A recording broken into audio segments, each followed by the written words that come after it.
بسم اللہ الرحمن الرحیم الحمد للہ رب العالمین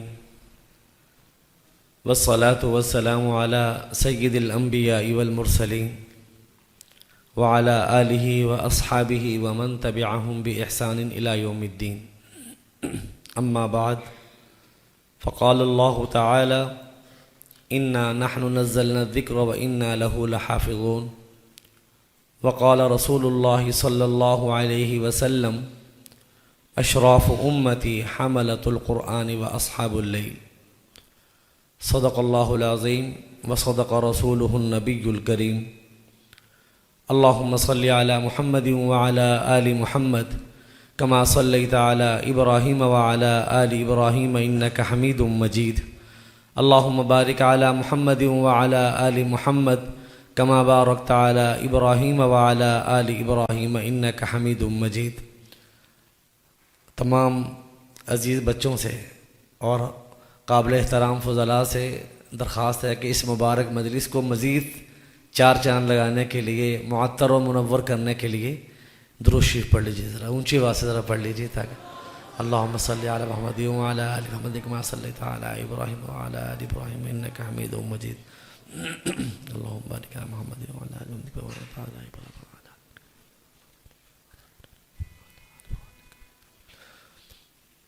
انتہائی قابل احترام واجب التکریم علماء کرام، مشائخ اعظام اور برادر مکرم حضرت مولانا قاری طلحہ حمدانی صاحب اور انتہائی برادر مکرم حضرت مولانا کفایت اللہ حمدانی صاحب، دیگر علماء کرام، السلام علیکم ورحمۃ اللہ وبرکاتہ۔ اس وقت میرے لیے انتہائی اعزاز اور شرف کی بات ہے، حقیقت یہ ہے اعزاز اور شرف کی بات ہے، خوش نصیبی کی بات ہے، روئے زمین کے بہترین لوگوں کے ساتھ کچھ دیر کی مجلس مجھے نصیب ہو رہی ہے۔ اس مجلس میں حاضر ہونا، ان اللہ والوں کی زیارت کرنا، ملاقات کرنا، ان کی صحبت میں بیٹھنا، یہ اس روئے زمین کے انسان کے جو اعمال جو اللہ کے ہاں مقبول و محبوب ہیں، ان میں اہم ترین اعمال میں سے یہ ایک عمل ہے۔ حفاظ کرام اللہ والے ہیں۔ حفاظ کے بارے میں حضور نبی اکرم سرور دو عالم صلی اللہ علیہ وسلم نے فرمایا کہ میری امت کے یہ سردار ہیں، میری امت کے معزز لوگ ہیں، کسی بھی اعتبار سے، عہدے کے اعتبار سے، مال کے اعتبار سے، حسن کے اعتبار سے، کردار کے اعتبار سے، کوئی بھی چیز جو برتری اور بلندی کی حامل ہو سکتی ہے، حضور اقدس صلی اللہ علیہ وسلم نے فرمایا کہ سب سے بلند و بالا جو چیز ہے یہ قرآن پاک کا حفظ ہے۔ حق تعالیٰ اس حفظ کی صحیح معنوں میں ہمیں قدر کرنے کی توفیق عطا فرمائے۔ یہ قرآن کریم جو آپ کے سینے میں محفوظ ہے، یہ ایسی امانت ہے، ایسی دولت ہے جو حق تعالیٰ نے حضرت جبریل علیہ السلام کے ذریعے سے حضور اقدس صلی اللہ علیہ وسلم کے قلب اطہر پہ نازل فرمائی، اور حضور صلی اللہ علیہ وسلم کے قلب اطہر سے یہ سلسلہ شروع ہوا ہے۔ آج 1450 سال سے زیادہ عرصہ گزرا، پورا قرآن کریم جو اللہ تعالیٰ سے حضرت جبریل علیہ السلام کے ذریعے سے حضور صلی اللہ علیہ وسلم کے ذریعے سے آپ کے قلب اطہر سے جو فیضان جاری ہوا، وہ آج الحمدللہ اللہ کے فضل و کرم سے یہ ننھے منھے بچے اور ماشاءاللہ انتہائی قابل احترام فضلاء اور روئے زمین کے سارے حفاظ کے سینے میں جو ہے، یہ قیامت تک انشاءاللہ اس قرآن کریم کو جاری و ساری رہنا ہے۔ اور قبر میں بھی قرآن کریم کے ہمارے ساتھ جو معاملات ہیں حفاظ کے بارے میں، خاص طور پر میں درخواست کروں گا حفاظ سے کہ اپنے قرآن کریم کا خیال رکھیں، قرآن کریم کی تلاوت کا خیال کریں، حفظ کا خیال رکھیں، عمل کا خیال رکھیں، اس کی نسبت کا خیال رکھیں۔ یہ قرآن کریم آپ کو ہر جگہ پہ فتنوں سے، حوادث سے، پریشانیوں سے، عذاب سے بچانے والا ہے، اور اس کے ساتھ ساتھ بہت سی بلندیوں پہ آپ کو لے کے جانے والا ہے۔ بہت بلندیوں پہ لے کے جانے والا ہے، حتیٰ کہ میدان محشر میں آپ کے والدین کے لیے اور آپ کے لیے اعزاز کا باعث ہے۔ اور اس سے اگلا درجہ یہ ہے کہ جنت میں جب انبیاء، شہداء، صدیقین، صالحین سب نے جنت کا جو سفر کرنا ہے، تو یہاں پہ آپ کو ایک بات میں کہنا چاہتا ہوں کہ کسی کی تسبیح، کسی کی نماز، کسی کا حج، کسی کی زکوٰۃ، کوئی بھی روئے زمین کا بڑے سے بڑا عمل، کسی نبی کا، کسی ولی کا، کسی قطب کا، کسی ابدال کا، وہ سارے کے سارے اعمال دنیا تک ہیں۔ انبیاء کو قبور میں نماز کی اجازت ہے۔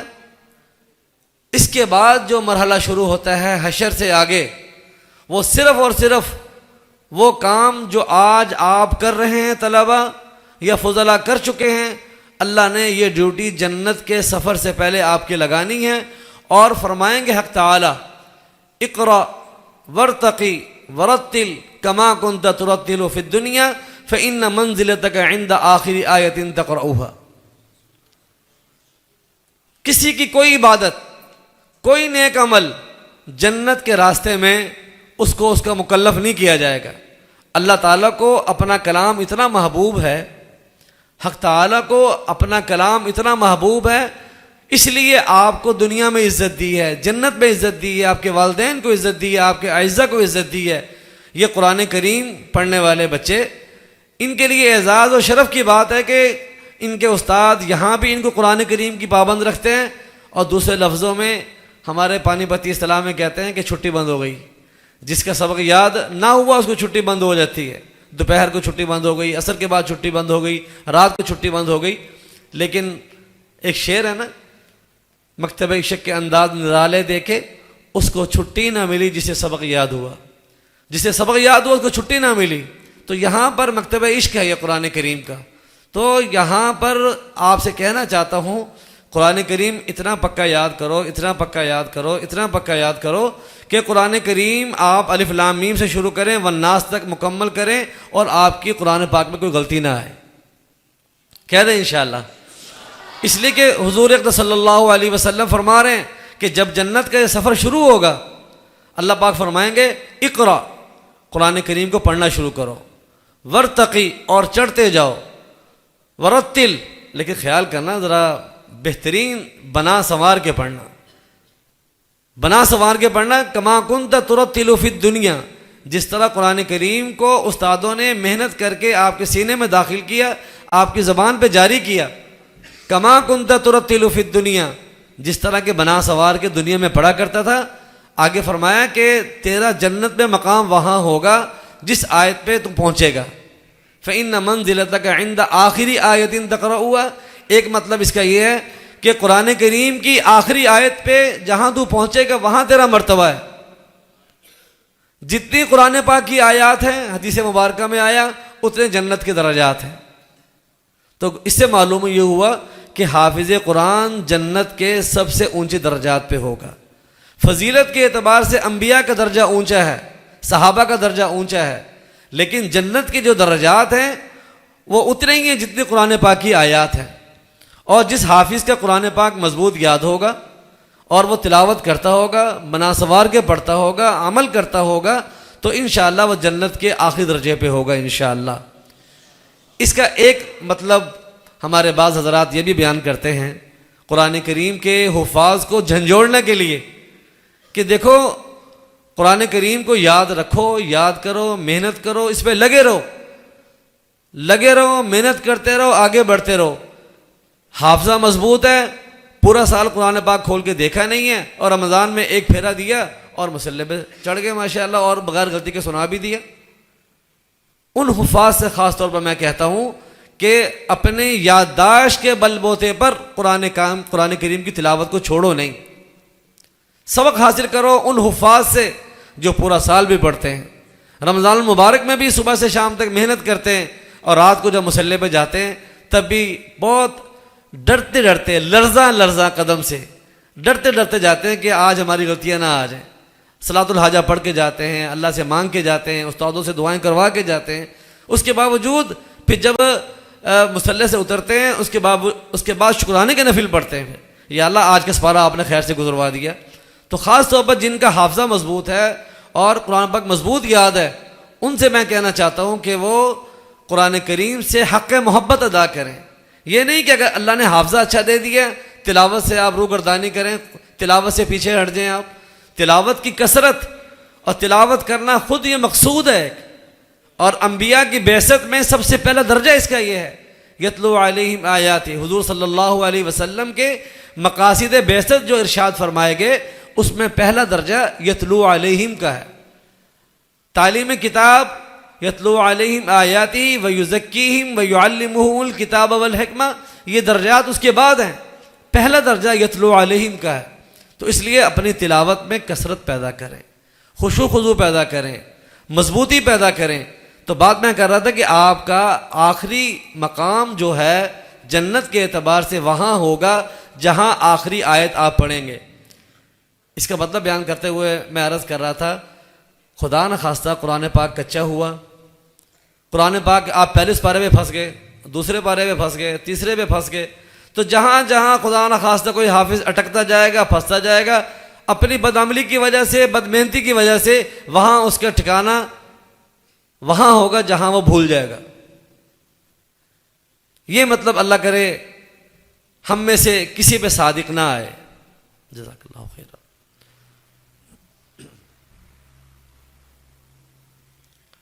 کوئی بھی حافظ خدا نہ خواستہ جنت کے اس سفر میں قرآن کریم کی تلاوت کرتے ہوئے بھولے نہیں. اور بھولے گا وہ جو یہاں بھولتا رہا تلاوت سے، بھولے گا وہ جو یہاں غافل رہا، بھولے گا وہ جو عمل سے یہاں غافل رہا.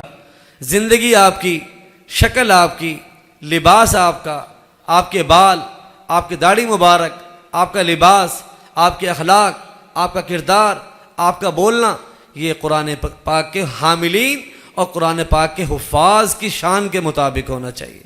اللہ نے جتنی اونچی شان بنائی ہے انسان کی گفتگو اس کی شان کے مطابق. کتنے لیڈر ایسے ہیں جب تک وہ منصب پہ نہیں آئے تھے ہر وقت زبان پہ گالم گلوچ تھی، بدتمیزی تھی. جو ہی منصب پہ آئے لوگوں نے کہا کہ اب آپ منصب پہ آ گئے، اب وہ زمانہ نہیں رہا، اب آپ سنجیدہ زبان استعمال کریں. بڑے بڑے بد زبان لیڈر جب منصب پہ آئے بد زبانی ختم ہو گئی، بد اخلاقی کچھ ختم ہوئی ان کی، اور سنجیدہ رہنے لگے وہ.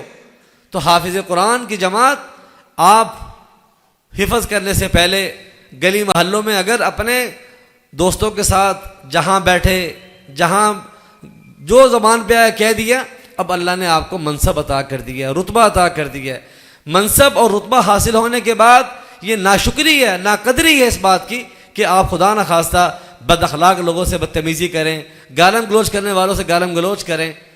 بازاروں میں جا رہے ہوں، کہیں ایسی جگہ پہ ہو جہاں پر نامحرم ہو، آپ کی نظریں پاکیزہ ہوں. کہ کسی ایسی جگہ پہ چلے گئے وہاں زبان آپ کی پاکیزہ ہو، آپ کے قدم اٹھ رہے ہیں خیر کی طرف اٹھیں، اور تلاوت آپ کی زبان پہ ہو. نماز کی حالت میں تلاوت کا اہتمام کریں. اور خاص طور پر میں حفاظ سے کہوں گا کہ اللہ نے جو آپ کی شان بنائی ہے، حافظ کی شان یہ ہے چلتے پھرتے تلاوت کا اہتمام. مسجد میں آئے ہیں، یہ صورتیں بڑی مبارک ہے، سورہ عما یتساءلون کی صورتیں، سورہ کافرون، سورہ اخلاص، سورہ نصر، سورہ قریش، بڑی اونچی صورتیں ہیں. حافظ قرآن کو چاہیے کہ ان صورتوں کی تلاوت کا اہتمام بھی کرے، لیکن اس کو چاہیے کہ بالترتیب قرآن پاک کو نماز کی حالت میں پڑھنا شروع کرے. ہمارے حضرت والد صاحب دامت برکاتہم، اللہ ان کی زندگی میں برکت عطا فرمائے، میرے علم کے حد تک تقریباً 2.5 پارے ہر روز نماز کی حالت میں سنتوں اور نوافل میں الحمدللہ ادا کرتے ہیں. حالانکہ معذور ہیں، بیماری ہے، پیرانہ سالی ہے، کرسی پہ بیٹھ رہے ہیں، چلنا پھرنا بھی دو بھر ہے، لیکن الحمدللہ سنتوں میں، نوافل میں تہجد سے لے کے رات تک تقریباً 2.5 پارے الحمدللہ ان کے نماز کی حالت میں تلاوت ہوتے ہیں الحمدللہ. اور آپ بھی ارادہ کر لیں کہ اسلامی تاریخ کی جو تاریخ ہے، مثال کے طور پر 6 تاریخ ہے، 5 تاریخ ہے، 7 تاریخ ہے، 7 تاریخ کو آپ کا 7واں پارہ ہو، 6 تاریخ کو 6واں پارہ ہو، 5ویں تاریخ کو آپ کو 5واں پارہ ہو، اور کوئی مشکل نہیں ہے. فجر کی سنتوں سے لے کر رات عشاء کے وتروں کے آخر تک آپ بڑی آسانی سے ہر نماز میں آپ پابندی کر لیں اپنے اوپر کہ میں نے ایک نماز کے وقت میں 1 پاؤ پڑھنا ہے. ہر روز کی تلاوت بھی ہو جائے گی. نماز میں تلاوت کے اندر آپ کا اجر کئی گنا زیادہ بڑھ جائے گا. اگر آپ ایک حرف پڑھتے ہیں، عام حالت میں پڑھتے ہیں، تو آپ کو 10 نیکیاں ملیں گی، اور اگر آپ نماز کی حالت میں پڑھتے ہیں تو آپ کی 100 نیکیاں ملیں گی آپ کو. تو نیکیاں جمع کریں، تلاوت کا اہتمام کریں. تلاوت کا نور بھی حاصل ہوگا، تلاوت کی برکت بھی حاصل ہوگی، اور اس کے ساتھ ساتھ یہ ہے کہ قرآن پاک یاد رکھنے کا سنہری اور ضروری یہ ایک طریقہ ہے. سب سے بہترین طریقہ اس روئے زمین پہ قرآن پاک یاد رکھنے کا کہ چلتے پھرتے منزل کا اہتمام، اور نماز کی حالت میں، نوافل کی حالت میں منزل کا اہتمام رکھیں گے تو انشاءاللہ ساری زندگی ہماری قرآن پاک یاد کرتے کرتے، اچھا یاد کرتے کرتے گزرے گی. تو قبر میں، حشر میں، جنت میں انشاءاللہ یہ قرآن پاک ہمارا ساتھ دے گا انشاءاللہ. حدیث شریف میں آیا القرآن حجۃ لک او علیک، قرآن پاک قبر میں، حشر میں تمہارا بہترین وکیل اور سفارشی ہوگا، تمہارے حق میں دلیل ہوگا. اگر خدا نہ خواستہ بدعملی کی، تلاوت سے روگردانی کی، اس کی یادداشت پہ کمی کی، تو پھر خدشہ یہ ہے، خطرہ یہ ہے کہ قرآن پاک خدا نہ خواستہ آپ کے حق میں بری گواہی نہ دے کہ یہ اس نے میرے سے بدسلوکی کی ہے، آج لہٰذا اللہ پاک آپ اس سے بدسلوکی کیجیے. قرآن پاک کو دوست بناؤ، قرآن پاک سے دوستی لگاؤ، تلاوت کا اہتمام کرو، اس کے مطابق عمل کرو. آخری بات یہ کہنا چاہتا ہوں کہ شیطان انسان کے دماغ میں وساوس ڈالتا ہے کہ میں نے اگر تلاوت شروع کر دی تو میری غلطی آ گئی تو کیا بنے گا، قرآن پاک نماز میں نے غلط پڑھ لیا تو کیا ہو گیا، تو کیا ہوگا. تو اس کا جواب یہ ہے کہ جہاں غلطی آ رہی ہے، جس آیت پہ غلطی آ رہی ہے، اس آیت کو چھوڑ کر اگلی آیت شروع کر دو. شیطان کو اپنے پہ حاوی نہ ہونے دو. اور ایک اصول یہ ہے کہ جو تلاوت آپ نے کل نماز میں کرنی ہے وہ سپارہ آج کسی کو سنا لیں آپ. میں حفاظ سے کہوں گا، خود میں اس کی کوشش کر رہا ہوں کہ قرآن کریم کو سنانے کا اہتمام. تلاوت تو عام امت ہی کرتا ہے، رمضان میں تلاوت تراویح کا اہتمام، اور پورا سال ہر روز ایک سپارہ سنانے کا اہتمام. 2 سنا لیں، 3 سنا لیں تو بہت اچھی بات ہے. ایک سپارہ کسی اپنے مخلص ساتھی، مخلص دوست کو منتخب کریں جو آپ کو اس ٹائم باتیں نہ کروائے. ایک سپارہ آپ کا سن لے. نماز میں بہترین طریقے سے پڑھنے کا ایک اصول یہ ہے کہ جو سپارہ آپ نے کل کو نماز میں پڑھنا ہے وہ سپارہ آج آپ کسی کو سنا لیں. اندازہ ہو جائے گا کتنا یاد ہے، کہاں کہاں غلطیاں آئی ہیں. جہاں جہاں غلطیاں آئی ہیں وہ غلطیاں آپ یاد کر رہے ہیں، اور کل کو وہ آپ نماز کی حالت میں، نوافل کی حالت میں پڑھنے کا اہتمام کریں گے. تو انشاءاللہ العزیز قرآن پاک ہمارا زندگی میں بھی بہترین ساتھی رہے گا، قبر میں بھی اور حشر میں بھی اور جنت میں بھی انشاءاللہ ہمارا بہترین ساتھی رہے گا. سب ساتھی ارادہ کریں، بلکہ وعدے کی حد تک کریں کہ ہم ساری زندگی انشاءاللہ قرآن پاک کو ہمیشہ دوستی لگا کر، اس سے محبت کر کے، عظمت کر کے یاد کرنے کا اہتمام کریں گے انشاءاللہ. اونچی آواز سے کہیں گے. اللہ پاک اس ارادے پہ، اس وعدے پہ مجھے بھی، آپ کو بھی ہمیشہ عمل پیرا ہونے کی توفیق عطا فرمائے. وآخر دعوانا الحمدللہ رب العالمین.